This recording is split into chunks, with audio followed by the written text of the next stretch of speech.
వందనాలు. ప్రతి నెల రెండవ శనివారం కుటుంబ ఆశీర్వాద కూడికను మీరు మా మధ్య జరిగిస్తున్నందుకు స్తోత్రాలు. ఈరోజు కూడా ఈ మే నెల 11వ తారీఖు కుటుంబ ఆశీర్వాద కూడికను జరిగిస్తుండగా అల్పుడును అయిన నన్ను నీ సిలువ మరుగుపరిచి మాట్లాడండి. నీ బిడ్డలకు ఏ వర్తమానం అవసరమో దానిని మీరే సూటిగా స్పష్టంగా మాట్లాడి మా కుటుంబాలను కట్టి ఉన్నతమైన నీ పిలుపునకు ఉపదేశములకు లోబడే కృప దయచేయమని యేసుక్రీస్తు అధికార నామమున ఈ మనవులని అడిగి వేడుకుంటున్నా మా పరమ తండ్రి. ఆమేన్.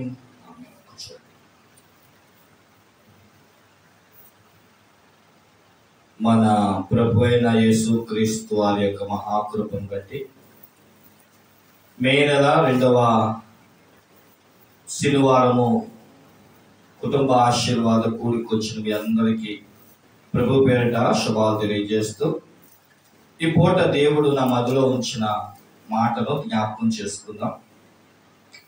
యెషయా గ్రంథము 4వ అధ్యాయము. యెషయా గ్రంథము 4వ అధ్యాయం 1వ వచనం. ఆ దినమున 7 స్త్రీలు ఒక పురుషుని పట్టుకొని మేము మా అన్నమే తిందుము, మా వస్త్రములే కట్టుకుందుము, నీ పేరు మాత్రము నాకు పెట్టి మా నింద తీసివేయమని చెప్పుదురు. చాలండి. చదవబడిన వాక్యాన్ని మనం ఒకసారి ఆగి ఆలోచిస్తే ప్రవక్త అయిన యెషయా ఈ గ్రంథములో ఈ మాటలు రాశాడు. ఏమిటి ఈ మాటల యొక్క వృత్తాంతము అని అంటే, ఒక పురుషుడు ఉన్నాడంట. ఆ పురుషుని దగ్గరికి 7 స్త్రీలు వచ్చి ఈ మాట పలుకుతున్నారంట. ఏమిటా మాట అంటే, మా అన్నం మేమే తింటాం, మా వస్త్రములు మేమే కట్టుకుంటాం, కానీ నీ పేరు మాత్రం మాకు పెట్టి మా నిందను తీసివేయమని చెప్పుదురు. చదవబడిన మాటలో 7 స్త్రీలకి ఒక నింద వచ్చింది. ఆ నిందను తీసివేయడానికి ఒక పురుషుడు అవసరమయ్యాడు. ఆ పురుషుడి దగ్గరకు వచ్చిన ఆ 7 స్త్రీలు ఎవరు? అసలు ఆ పురుషుడు ఏంటి? వారు వచ్చి పేరు చాలు, మా అన్నం మేమే తింటాం, మా వస్త్రాలు మేమే కట్టుకుంటాం అంటున్నారు. ఏంటి దీని చరిత్ర అని మనం ఆలోచన చేస్తే, ఇక్కడ ఒక పురుషుడు లేదా ఒక పురుషుడు అని రాయబడింది. బైబిల్ గ్రంథంలో ఎంతమంది పురుషులు ఉన్నారు అని మనం చూస్తే, కొరింథీయులకు రాసిన మొదటి పత్రిక 15వ అధ్యాయము. కొరింథీయులకు రాసిన మొదటి పత్రిక 15వ అధ్యాయము 45వ వచనం. ఇందు విషయమై ఆదామును మొదటి మనుష్యుడు జీవించు ప్రాణి ఆయనని రాయబడి ఉన్నది. కడపటి ఆదాము జీవింపచేయు ఆత్మ ఆయను. అలా మీరు దాని తర్వాత కూడా కింద వచ్చిన పై వచ్చిన చదువుకోండి. భూమి మీద ఇద్దరు పురుషులు ఉన్నారు.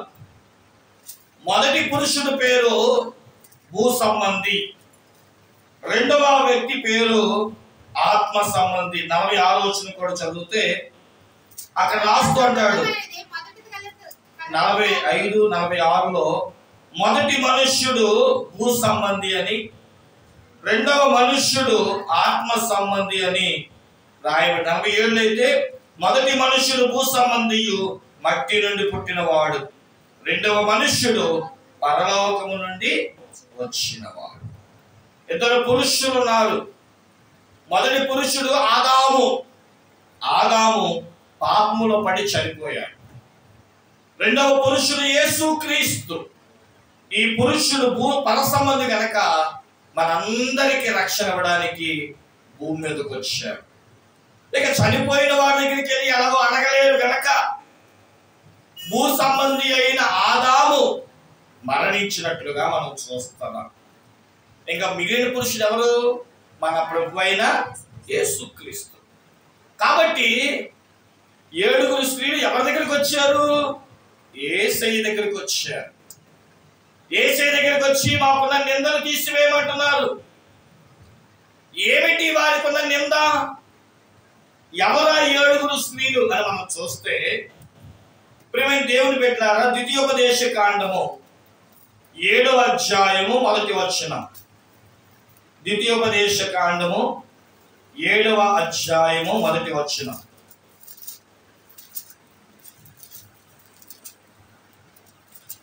నీవు స్వాధీనపరచుకొనబోవు దేశములోనికి నీ దేవుడైన యెహోవా నిన్ను చేర్చి బహు జనములను అనగా సంఖ్యకును బలమునకు నిన్ను మించిన హిత్తీయులు, గిర్గాషీయులు, అమోరీయులు, కానానీయులు, పెరిజ్జీయులు, హివ్వీయులు, యెబూసీయులను 7 జనములను నీ ఎదుట నుండి వెళ్ళగొట్టిన తరువాత, చాలండి, 7 స్త్రీలు, 7 జనాలు, 7 జాతుల ప్రజలు అన్నమాట. ఈ 7 జనాలు, 7 జాతులు ఎక్కడి నుంచి వచ్చారు అని మరి ఒక్కసారి ఆలోచన చేస్తే, ఆది కాండంలో ప్రియులారా, దేవుడు జలప్రలయాన్ని తెప్పించాడు. 40 దినాలు ఈ యొక్క జల ప్రవాహం మీద విస్తారమైన వర్షాలు వచ్చినాయి. 40 దినాలు ప్రియులారా భూమి మీద వాడ అలాగా పయనించినట్లు, మరి 40 దినాలు ప్రియులారా నీళ్లు ఇంకుకుంటూ వచ్చినట్లుగా బైబిల్ చెబుతుంది. ఎట్టకేలకు నోవహు యొక్క వాడ అరారాతు అనే పర్వతం మీద, కొండల మీద ఆగింది. దేవుడు సమస్త పక్షవాదులను దీవించాడు. అందులో ఉన్నవారు నోవహు భార్య, షేము, హాము, ఏఫెతు అనే 3 కొడుకులతో, వారి భార్యలతో, మొత్తం 80 ఓడలో నుంచి బయటకు వచ్చారు. పిల్లరా, దేవునికి బలి అర్పించి వారు జీవిస్తున్న సమయంలో ఆది కాండం 9వ అధ్యాయములో 20వ వచనం కానించి మీరు ఇంటికి చదివితే, నోవహు అంట ఒక పర్యాయము ద్రాక్ష తోట వేశాడంట. ఆ ద్రాక్ష తోట బాగా కాసింది. దాని రసాన్ని పిండుకొని విస్తారంగా తాగాడేమో. ఏమండి, అధిక మించిన మోతాదు తాగితే అది మద్యం అవుతుంది కనుక వస్త్రహీనుడై పడి ఉన్నాడు. ఆలోచన చేయండి, ఆ సమయంలో కానాను తండ్రి అయిన హాము తన తండ్రి వస్త్రహీనుడై ఉన్నప్పుడు గబగబా ఏదైనా వస్త్రము తీసుకొచ్చి కప్పకుండా ఏం చేశాడంటే, బయటనున్న తన ఇద్దరు సహోదరులకు, హాము, ఏఫెతుకు, ఈ యొక్క మనం చూసిన వాళ్ళమైతే పిల్లారా ఈ యొక్క విషయాన్ని చెప్పడం జరుగుతుంది. ఎప్పుడైతే ఈ విషయాన్ని చెప్పాడో, దేవుడు కానానును మన యొక్క నోవహు గారు మెలుకు వచ్చిన వాడై తన ఇద్దరు కుమారులు తన దిశములు కప్పడం చూసి, కానాను అని పిలువబడుతున్న వాడు ఎప్పుడైతే వికృతగా వికరించాడో, ఆ పని చేయలేదో, కానాను శపించినట్లుగా మనం చూస్తున్నాం. పిల్లారా, మనం ఆది కాండము 9వ అధ్యాయము 15వ వచనం కానించి 20వ వచనం వరకు చదువుకుంటే, ఈ కానాను అని పిలువబడుతున్న హాము యొక్క సంతతిలో నుంచి ఈ జాతి ప్రజలు వచ్చినట్లుగా మనం చూస్తున్నాం. ఒక్క మాటలో చెప్పాలంటే, శపించబడిన వారుగా ఉండి వారిలో నుండి వచ్చిన సంతానాలే ఈ 7 సంతానాలు. దేవుడు చెప్తాడు ఒకసారి అబ్రహాముతో, ఆది కాండము 15వ అధ్యాయములో, అబ్రహామా, నీ 4వ తరమైన యోసేపు తరము లేదా యాకోబు తరము ఇక్కడి నుంచి వెళ్ళిపోతుంది ఈ కానాను అని పిలువబడుతున్న పాలుతీలు ప్రవహించే దేశంలో నుండి. కాబట్టి ఇక్కడి నుంచి వెళ్ళిపోయిన తరువాత 430 సంవత్సరాలు మీరు ఇబ్బందులు పడుతూ ఉంటారు. అయితే మీరు వెళ్ళిపోయిన ఈ స్థలాన్ని 7 జాతుల ప్రజలు, అక్కడైతే 10 మంది జాతులు ఉన్నారు. దేవుడు మనకి ఆది కాండం 10వ అధ్యాయము 18, 19, 20 వచనాలు చదువుకుంటే అక్కడ కూడా కొన్ని జాతి ప్రజలు చూపించాడు. కానీ కొన్ని జాతి ప్రజలు అంతరించిపోయి ఎట్టకేలకు ద్వితీయోపదేశ కాండానికి వచ్చినప్పటికి ఎన్ని జాతులు మిగిలినాయి అంట? 7 జాతులు మిగిలినాయి. ఈ 7 జాతుల ప్రజలు ఏం చేశారంటే, దేవుడు ఇచ్చిన తన ప్రజలైన ఇశ్రాయేలీయులకు ఇచ్చిన ఆ దేశాన్ని ఈ 7 జాతులు ఆక్రమించుకున్నారు. ఇప్పుడు దేవుడు ఏమంటాడంటే, ఓ ఇశ్రాయేలీయులు, మీరు మళ్ళీ మీ ప్రాంతానికి వెళ్ళాలి అనుకుంటే ఆ 7 జాతుల వారిని బ్రతకనివ్వద్దు, తరివేయండి అంటున్నాడు. ఎప్పుడైతే ప్రియులారా మనందరికీ తెలుసు, సంఖ్యాకాండం 13వ అధ్యాయంలో ఈ 12 జాతులను ఇశ్రాయేలీయుల ప్రజలు వెళ్ళి ఆ 7 జాతులు చూసినప్పుడు వాళ్ళు ఎలా ఉన్నారంట, ఆ యొక్క ఊరిలో ఉన్న పళ్ళు, తేనె, పాలు అన్ని తాగంట ఉన్నత దేవులుగా ఉన్నారంట. ఒక్కొక్కడు మాట చెప్పాలంటే బలమైన కంటలు తిరిగి ఉన్నారంట. అందుకని మన ఆ ప్రాంతానికి వెళ్ళలేమని ఇశ్రాయేలీయులు ప్రియులారా చెడ్డ సమాచారం తీసుకొచ్చారు.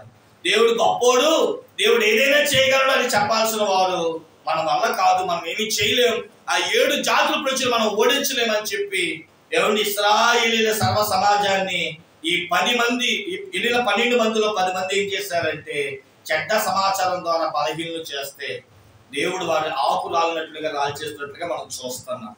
ఈ సమయంలోనంట ఈ 7 జాతుల ప్రజలు వారు గెలవలేని సమయానికి వచ్చేటప్పటికి ఇశ్రాయేలీయుల దగ్గరికి వచ్చి అంటున్నారంట, అయ్యా అయ్యా అయ్యా, మీరు మా దేశాన్ని, ఇప్పుడు మేము ఉంటున్న ప్రాంతాన్ని మీకు ఇచ్చేస్తాం.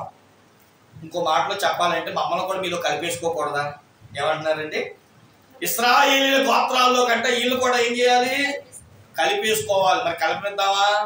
వీళ్ళు ఎవరింతకి శపించబడిన వారు. ఇప్పుడు యెషయా గ్రంథం 4వ అధ్యాయం దగ్గరికి వస్తే వీళ్ళందరూ దేవుడి దగ్గరికి వెళ్ళారంట. ఇశ్రాయేలు సర్వ సమాజం అంతా కూడా దేవుని దగ్గరికి వెళ్ళి ఈ 12 గోత్రాలు, అయ్యా వీళ్ళందరూ కూడా ఇశ్రాయేల్ జాతిలో కలుపుకోమంటున్నారు, నీకు ఇష్టమా అని అడుగుతుంటే వాళ్ళు అంటున్నారు కదా, అయ్యా అవసరమైతే మా ఆహారాన్ని మేమే తెచ్చుకుంటాం. ఎందుకంటే అప్పుడు ఎవరు ఇస్తున్నారు ఆహారం? దేవుడే ఉదయకాలం మందు మనం ఏమిస్తున్నాడండి, మన్నాను పంపిస్తున్నాడు, సాయంకాలపు పూరేడుల్ని పంపిస్తున్నాడు. కాబట్టి మీరు మాకేం పెట్టక్కర్లా, మేము మన్నా తినం. అవసరమైతే మేము వేటకాలం కాబట్టి, నిమ్మురోజు జాతి ప్రజలం కాబట్టి మేము వేటాడడం మాకు బాగా వచ్చు, మమ్మల్ని ఏం చేస్తారంటే మీరు మాకు ఆహారం పెట్టక్కర్లేదు అంటున్నారు. ఆహారం అనగా వాక్యం వద్దంట వాళ్ళకి, దేవుడిచ్చే వాక్యం వద్దంట వాళ్ళకి. మాకంటూ సొంత మాటలు ఉన్నాయి. చూడండి, చాలా మంది దేవుళ్ళలోనికి రాని వారు ఏం చేస్తారు, దేవుళ్ళకి వచ్చేవాళ్ళని చెప్పుకుంటూ కఠినమైన మాటలను లక్ష్య పెట్టక, ఏమండి దేవుడు మిమ్మల్ని దీవించను గాక, దేవుడు మీకు అది ఇచ్చేస్తాడు ఇది ఇచ్చేస్తాడు అన్న మాటలే మనకి ఎక్కువ ఇష్టం. కానీ మీరు మారండి మార్చుకోండి అంటే వింటావా? మనకు అవి వద్దు బాబోయ్, ఆ వాక్యాలే మాకు చెప్పొద్దు అంటున్నారు ఈరోజు. కాబట్టి వీరు కూడా ఏమన్నారు, మా అన్నమే మేము తింటాం. రెండోది ఏంటంట, మా వస్త్రాలు, వస్త్రం అంటే రక్షణ, మాకు రక్షణ అక్కర్లా. ఎందుకని ఇశ్రాయేలు సర్వ సమాజానికి దేవుడు ఎర్ర సముద్రంలో బాప్తీసం ఇచ్చారు, మేఘ స్తంభంలో బాప్తీసం ఇచ్చారు, అగ్ని స్తంభంలో ఆ బాప్తీసం ఇచ్చారు. కాబట్టి దేవుడిచ్చే రక్షణ వస్త్రం మాకు అక్కర్లేదు, మాకేముంది సొంత రక్షణలో మాకున్నాయి అని చెప్పి చాలా మంది చేసేది ఏంటంటే, మా ఆహారం అంటే మీ ఆహారం మాకొద్దు, మీ వస్త్రాలు మాకొద్దు. మరి ఏం కావాలంటే చూడండి, అక్కడ అడుగుతున్నారు. యెషయా గ్రంథం 4వ అధ్యాయంలో పేరు అడుగుతున్నారు. చెప్పండి, ఏం అడుగుతున్నారండి? ఇంతగా ఆయన పేరేంటి? చదువుతారా? 4వ వచనం చదవండి.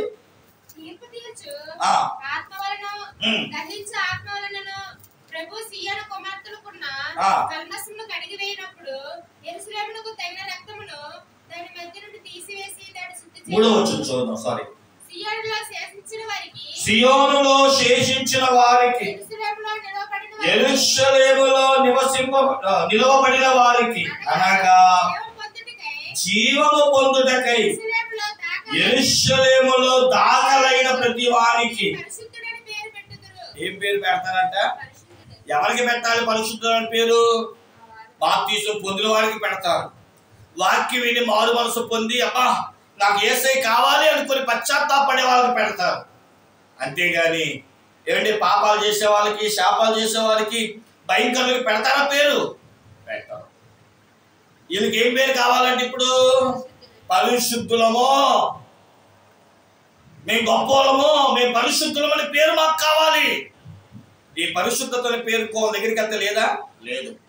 ఈ భూమి మీద దేవుడిగా పిలువబడుతున్న యేసు క్రీస్తుకు తప్ప మరి ఏ దేవుడికి లేని పేరేంటయ్యా అంటే పరిశుద్ధుడు. అందుకే మా భక్తులు కూడా పరిశుద్ధుడు పరిశుద్ధుడు అని అని అని చక్కటి పాట కూడా రాశాడు. అలాగే మనం కూడా పెళ్లిలో వచ్చినప్పుడు పరిశుద్ధ పరిశుద్ధ పరిశుద్ధ ప్రభువా వరాదుతాలైనాని వారిని పగలరా.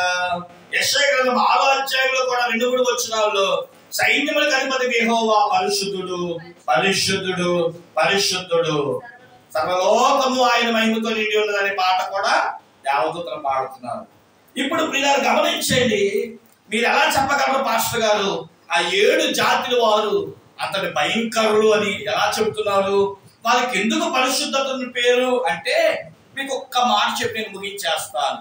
ఇంతకు వాళ్ళ పేర్లు బట్టి వాళ్ళ గుణాలు మనకు తెలుస్తాయి. చెప్పండి, ఏం తెలుస్తాయి అంట? వాళ్ళ పేర్లు బట్టి వాళ్ళ గుణాలు తెలుస్తాయి. మొట్టమొదటి ఆయన పేరేంటంట? కానానీయుడు. మీరు ద్వితీయోపదేశకాండం 7వ అధ్యాయం 1వ వచనాన్ని తీసుకొని అక్కడ మనం ఒక్కొక్క విషయాన్ని నేర్చుకుంటా ఉంటే, నేను ఒక క్రమాన్ని పెట్టాను, లేదా మీరు చెప్పిన క్రమంలో కూడా మీరు తర్వాత రాసుకోవచ్చు. కానానీయుడు అంటే అర్థం ఏంటంటే శరీర కోరికలు కలిగిన వాడు. చెప్పండి, ఏ కోరికలు కలిగిన వాడు? బైబిల్ చెప్తుంది 1 యోహాను పత్రిక 2వ అధ్యాయం 16-17 వచనాల్లో శరీరాశ, నేత్రాశ, జీవపడంబం ఇవి భయంకరమైనవంట. ఇవి దేవుని వల్ల వచ్చినవి కావు. ఒక మాటలో తేలిపోయింది కదా. ఇప్పుడు చెప్పండి, శరీర కోరికలైన శరీరాశ, నేత్రాశ, జీవము కలిగిన వాడు పరిశుద్ధుడు అవుతాడా? ఈ 3 లక్షణాలు ఉన్నవాడు ఎప్పటికీ ఏం కాలేడు. అందుకని దేవుడు అన్నాడు, వీటిని తోసివేయండి. ఈ మొదటి స్త్రీకి నేనేమేమో పరిశుద్ధతలో నేను ఆ పేరుని మీ అందరికి తెలుసు కదా. మగ పిల్లవాడికి పెళ్ళయింది అనుకోండి, వచ్చిన ఆడపిల్లకి ఏమిస్తారు? తన ఇంటి పేరుని ఇస్తాడు. ఇప్పుడు యేసు క్రీస్తు కంట పరిశుద్ధుడు అనే ఇంటి పేరు ఉందంట. ఇప్పుడు దీన్ని ఎవరికి పెట్టమన్నాడు? శాపగ్రస్తులైన కానానీయులకి పెట్టమంటున్నారు.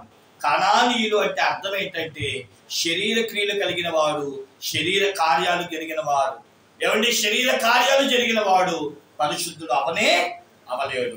మనం కూడా ప్రియులారా శరీరం మీద కోరికలను అధిగమించకపోతే ఇప్పటికీ ఆత్మ సంబంధులం కాలేము, పరిశుద్ధులము కాలేము. కాబట్టి ఈ శుద్ధీకరణ కూడికలో కూడా మనమందరం కూడా శరీరాన్ని జయించగలిగే కృప. మనకు కూడా 3 శత్రువులు ఉన్నారంట. ఎవరది? మన శరీరమే ఒక శత్రువు, లోకమే ఒక శత్రువు, సైతాను ఒక శత్రువు. కాబట్టి మొదటి శత్రువైన శరీరాన్ని మనం ఏం చేయాలంట? అధిగమించాలి. అందుకని పౌలు అంటాడు, దినదినము నా శరీరము నేను చెప్పిన వాక్యానికి లోబడేటట్లు నవగొట్టుకుంటున్నాడంట.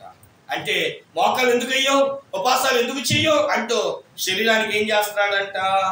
ఒక అలవాటుని ఇస్తున్నాడంట, నలుగు అనే మాట. ఇక రెండోది మనం చూద్దాం ప్రియులారా. ఈ 2వ జాతి ఎవరయ్యా అంటే అమోరీయులు. చెప్పండి, ఎవరంట? అమోరీయులు. వీరు గర్విష్ఠులు అంటండి. వీరు గర్విష్ఠులు. సంఖ్యాకాండం 21వ అధ్యాయం మీరు చదువుకుంటే అక్కడ కనబడుతుంది అమోరీయుల జాతి యొక్క అనుభవం. మన మాటలు చెప్పుకుంటూ వెళ్ళిపోతాయి, ఎందుకంటే నేను కూడా క్లుప్తంగా ముగించాలి అని ఆశపడుతూ ఉన్నాను కనుక. అమోరీయులు అంటే అర్థం ఏంటి అంటే గర్విష్ఠులు అని అర్థం అన్నమాట. గర్వంతో ఉన్నవారు. బైబిల్ చెప్తుంది సామెతల గ్రంథం 16వ అధ్యాయం 18వ వచనంలో నాశనానికి ముందు ఏమి నడుస్తుందంట? గర్వం నడుస్తుంది. పోయే కాలం వచ్చిన వాళ్ళకి ఏముండదు చెప్పండి? పరిశుద్ధత. నాశనం అయిపోయే వారికి ఏముండదు అంటే పరిశుద్ధత అనే పేరు దేవుడు ఆస్వాదించలేడు. దేవుడు ఎవరినైనా ప్రేమిస్తాడు కానంట గర్విష్ఠులు మట్టిగా ఆయన కృప చూపించలేడని బైబిల్ చెప్తుంది కనుక మనం గర్వంతో ఉండకూడదని బైబిల్ చెప్తుంది ప్రియులారా. అందుకని వారికి కూడా అమోరీయులకు కూడా ఏమేమని అంటున్నాడు అంటే నా పేరు పరిశుద్ధత అనే పేరు నేను వారికి ఆపాదించును అంటున్నాడు. మూడోది మనం చూసిన వారమైతే హిత్తీయులు. హిత్తీయులు అనగా ప్రియులారా పగిలిన కుటుంబ జీవితం కలిగిన వారు. ఇంకా బాగా చెప్పాలంటే ఎందుకు ఆ కుటుంబం పగిలిందంటే వాయావరస లేని వారంట. చెప్పండి, ఏం లేదు వాళ్ళకి. తల్లి అంటే ఏంటో తెలియదు, చెల్లి అంటే ఏంటో తెలియదు, తల్లికి చెల్లికి అక్కకి తమ్ముడికి తేడా తెలియని కుటుంబం. వీళ్ళు సొదొమ గొమొర్ర కాపరస్తుల యొక్క స్వభావం కలిగిన వారు. ఎవరి ఆలోచన తల్లి అంటే ఏంటో చెల్లి అంటే ఏంటో విలువ ఎరగని వారు. కాబట్టి ప్రియులారా, దేవుడు బైబిల్ చెప్తుంది సొదొమ గొమొర్రా యొక్క పాపము ఎక్కువ అవడం వల్ల దేవుడు ఏం చేశాడు? అగ్ని గంధకాలు దింపి ఆ ఊరిని నాశనం చేసేసాడు. కాబట్టి ప్రియులారా, వాయావరస లేని పగిలిన కుటుంబ జీవితం కలిగిన వారు ఈ హిత్తీయులు గనక అటువంటి ప్రియులారా స్వభావం కలిగిన వారిని దేవుడు ఎన్నటికీ కూడా పరిశుద్ధులుగా చేసుకోలేడు. ఇక నాలుగోది మనం చూసిన వారమైతే ఫెరిజ్జీయులు అని బైబిల్ చెబుతుంది. ఫెరిజ్జీయులు అనే మాటకి ఏంటంటే లోబడని వాళ్ళు, బలహీనులు అని అర్థం అన్నమాట. బైబిల్ చెబుతున్న మాట మొదటి పేతురు పత్రిక మొదటి అధ్యాయంలో మొదటి పేతురు గారి మొదటి తిమోతిలో ఉంటుంది. దేవుడు చక్కని మాట రాశాడు. అదేంటంటే ఇంద్రియ నిగ్రహంలో కలిగిన ఆత్మని దేవుడు మనకి ఇచ్చాడు, కానీ పిరికి ఆత్మను దేవుడు మనకి ఇయ్యలేదు అనే మాట. చూద్దాం ఒకసారి ఆ మాట.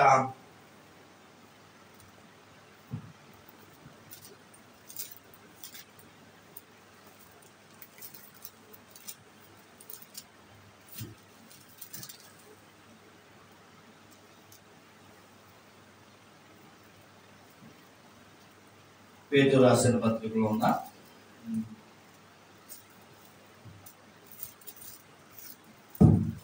2 తిమోతికి రాసిన పత్రిక మొదటి అధ్యాయం 7వ వచనం, దేవుడు మనకు శక్తియు ప్రేమయు ఇంద్రియ నిగ్రహం కలిగిన ఆత్మని ఇచ్చిన గాని పిరికి తన ఆత్మను ఇయ్యలేదు. పిరికి వారు, లోబడిన వారు దేవునికి దేవుని రాజ్యానికి వారసులు కారని మొదటి కొరింథీ 6వ అధ్యాయంలోను, ప్రకటన గ్రంథం 22వ అధ్యాయం 15-16 వచనాల్లోను ఇలా చదువుకుంటే ప్రియులారా, పిరికి వారు పరలోక రాజ్యాన్ని చేరలేరు గనుక పిరికి వారు, లోబడని వారు, దేవునికి విధేయులు కాని వారు, వాళ్ళకి ఏమి ఇవ్వలేరంటే దేవుడు లోబడని వారు అని రాసుకుందాం. ఫెరిజ్జీయులు అనగా లోబడని వారు. వీళ్ళు లోబడరంటండి దేవుని మాటకు. అంతెందుకు, మొదటి సమూయేలు గ్రంథం 15వ అధ్యాయంలో వస్తే అమాలేకుల్ని సర్వనాశనం చేయమన్నాడు దేవుడు, కానీ సౌలు ఏం చేశాడు? వాళ్ళు బ్రతకనిచ్చాడు. దేవుడు ప్రియులారా మాట వినలేదు కనుక ఏమన్నాడు చెప్పండి? ఎడ్లు నాకెందుకు, బలి నాకెందుకు, కొవ్వు నాకెందుకు, మాట వినుట శ్రేష్టం అన్నాడు. కనుక దేవునికి లోబడే కావాలి, విధేయులు చూపించే వారు కావాలి. అలా కాని వారికి దేవుడు ఏమి ఇవ్వలేరు? పరిశుద్ధత ఇవ్వలేడు. ఇక 5వది మనం చూసిన వారం అయితే హివీయులు అనగా భయస్థులు, పిరికి వారు అని అర్థం అన్నమాట. ఇక్కడ మనం రాసుకోవచ్చు 2 తిమోతి పత్రికలో మనకి చదివిన మాట చక్కగా మొదటి అధ్యాయం 7వ వచనంలో పిరికి ఆత్మ దేవుడు ఇవ్వలేదు. అలాగే ప్రకటన గ్రంథం 21:8-7 వచనాల్లో కూడా దేవుడు పిరికి వారిని పరలోక రాజ్యానికి చేర్చుకోలేడు అనే మాట కూడా మనం చెప్పుకోవచ్చు. 6వది మనం చూసిన వారి మీద ప్రియులారా యెబూసీయులు. చెప్పండి ఎవరంట? యెబూసీయులు. వీళ్ళు బడాయి కూరలు అంట, హెచ్చులకు పోయేవారు, గర్విష్ఠులు, అహం కలిగిన వారు, ప్రతిదానికి డబ్బా కొట్టుకునే వాళ్ళు అన్నమాట. ఎవరు పొగిడినా పొగడపోయినా మేమే గొప్ప అని చెప్పేవారు. మనకి సంఖ్యాకాండ 16వ అధ్యాయంలో కోరాహు వాళ్ళు కనబడుతారు, దాతాను, అభిరాము. వాళ్ళే లెగిసిపోయారు. ఏమేమి తక్కువ ఏంటి, మాకు జనం ఉన్నారు, మోషేని దేవుడు లేవనెత్తాడే ఏంటని చెప్పి మోషే మీద తిరుగుబాటు చేశారు బడాయి కూరలు.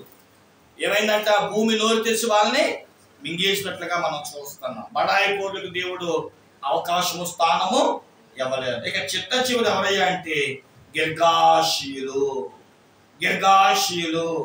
వీళ్ళు దేశ సంచారులు. చెప్పండి ఎవరంటే వీళ్ళ పని ఏంటంటే ఈ ఊరి నుంచి ఆ ఊరు, ఆ ఊరి నుంచి ఆ ఊరు, ఆ ఊరి నుంచి ఆ ఊరు, ఎక్కడా స్థిరంగా ఉండరు. ఎందుకని? వీళ్ళు బుద్ధి మంచిది కాదు, నడక మంచిది కాదు గనక వీళ్ళు ఎవరయ్యా అంటే దేశ సంచారులు. కయ్యూలు ఎవరంటే దేశ దిమ్మరి అని బైబిల్ చెప్తుంది. అనగా శాపగ్రస్తులే దేశాన్ని పట్టుకొని తిరుగుతూ ఉంటారని బైబిల్ చెప్తుంది. పిల్లారా, ఈ 7 జాతులను దేవుడు 7 స్త్రీలుగా పోల్చారు. ఈ 7 స్త్రీలంట ప్రభు అయిన యేసు అని ఒకే పురుషుడి దగ్గరికి వచ్చి ఏం చేస్తున్నారు? మా అన్నం మేమే తింటాము, అంటే మాకు సొంత వాక్యం ఉంది, మా వస్త్రం మేము వేసుకుంటాము, మాకు సొంత రక్షణలు ఉన్నాయి, కానీ మాకు ఒక నింద ఉంది. ఏంటా నిందంటే మేము ఇప్పుడు ఇశ్రాయేలీయులు కాకపోతే వీళ్ళందరూ మమ్మల్ని సర్వనాశనం చేస్తారు, మాకు పుట్టుకథలు ఉండవు, మాకు బ్రతుకు లేదు. నేను అంటాను, ఈ గర్విష్ఠులకు, శరీర కోరికలకు, వాయావరస లేని వారికి, లోబడిన వారికి, పిరికి వారికి, బడాయి కోరులకు దేశ దిమ్మరులకు ఏమి లేదంటే దేవుని రాజ్యంలో స్థానము లేదు గనక అయ్యా ఇశ్రాయేలీయులకు పరిశుద్ధ దేవుడు నీవే గనక ఆ పరిశుద్ధత అనే పేరు మాకు పెట్టండి అని పిల్లల దేవుడి దగ్గరికి వచ్చి వాళ్ళు ఏం చేస్తున్నారంట? బ్రతిములు ఆడుకుంటున్నారంట. కానీ విచిత్రం ఏంటో తెలుసా? దేవుడు వారికి పరిశుద్ధత అని పేరు ఇవ్వలేదు, కానీ నీకు నాకైతే ఏమిచ్చారు చెప్పండి? పరిశుద్ధత అనే పేరు మనకిచ్చాడు. ప్రభు మన నుంచి కోరుకునేది ఒకటే, నేను పరిశుద్ధుడిని, మిమ్మల్ని వెలపెట్టి కొన్నాను, మిమ్మల్ని బంగారం పెట్టి కాదు, వజ్రాలు పెట్టి కాదు, విలువైన నా రక్తం పెట్టి కొన్నాను, మీరు పరిశుద్ధులు గనక నేను పరిశుద్ధుడై ఉండినట్లు మీరును పరిశుద్ధులుగా ఉండండి అంట. మన కుటుంబ ఆశీర్వాద కొడుకులో ఈ 7 స్త్రీల వలె మనం బ్రతుకులు ఆడుకున్నాక దేవుడు మనకిచ్చిన ఆధిక్యతను గర్వముతోను, శరీర కోరికలతోను, లోబడిన తత్వముతోను, బడాయి కోరులతోను, పిరికితనముతోను, దేశ దిమ్మరులుగాను మనం ఉండక ప్రభువుకు లోబడే మనసు కలిగిన వ్యక్తులుగా మనం ఉండగలిగిన నాడు ఆయన ఇచ్చే పరిశుద్ధత అనే పేరును మనకి ఆపాదిస్తాడు దేవుడు. మనకున్న నింద కొట్టివేస్తాడు. అటు కృపా దీవెన యేసుక్రీస్తు వారు కల్వరి శిలువలో ఆయన రక్తము చేత మనకు ఆపాదించారు. మనం దాన్ని స్వతంత్రించుకుని ముందుకు సాగిపోదాం. దేవుడి మాటలు దీవించును గాక. ఆమె తల వంచండి, ప్రార్థన చేసుకుందాం.